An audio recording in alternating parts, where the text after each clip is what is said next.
Bonjour, je m'appelle Anna Jachim et je suis coach en éducation bilingue et biculturelle. Je travaille avec des parents qui ont des difficultés à transmettre leur langue maternelle à leurs enfants. Je vous invite à vous abonner à ma chaîne YouTube pour être au courant des prochaines publications.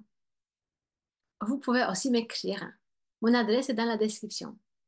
Aujourd'hui, je vous propose un cycle de vidéos sur la question du mindset, c'est-à-dire de l'attitude que nous pouvons avoir par rapport à l'éducation bilingue et à la transmission de nos langues à nos enfants. Dans chacun des 6 épisodes, je vous présenterai une approche que je considère comme problématique et que je rencontre souvent chez les parents multilingues avec lesquels je travaille. Pourquoi? Parce que la manière de penser détermine notre comportement dans chaque domaine de la vie, pas uniquement par rapport à l'éducation et à la transmission de notre langue. Le lien pour accéder à la vidéo précédente se trouve dans la description. Et la seconde approche que je voudrais déconstruire est celle-ci. Mon enfant est déjà bilingue, il comprend tout ce que je lui dis.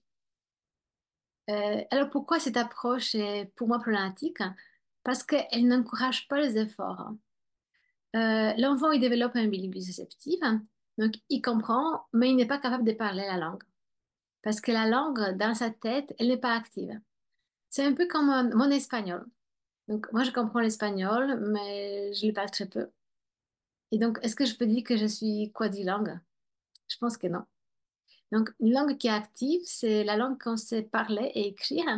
Et la langue qui est réceptive, c'est la langue qu'on comprend à l'oral et à l'écrit. Et aujourd'hui, on utilise la définition du bilinguisme qui a été donnée par François Grosjean, le linguiste suisse. Donc, quelqu'un qui est bilingue, c'est quelqu'un qui utilise ces deux ou plusieurs langues régulièrement au quotidien. Après, la question de savoir est ce que veut dire utiliser. Est-ce que comprendre une langue, c'est déjà utilisé ou pas? Voilà, je pense qu'il y a des arguments pour et contre. Donc, partant du principe que l'enfant qui ne parle pas la langue est déjà bilingue, bah, le parent, il va pas se mobiliser pour faire des efforts pour activer la langue. Il va se dire, bah, il est déjà bilingue, donc c'est très bien, je suis content.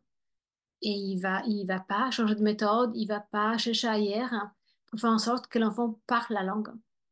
Bien sûr, quand l'enfant comprend la langue, c'est déjà plus que la moitié du succès. Mais il reste encore du chemin à parcourir pour que l'enfant devienne vraiment, réellement, pleinement bilingue. J'espère que cette réflexion vous a intéressé et une nouvelle vidéo du cycle dans quelques jours sur ma chaîne. À très vite.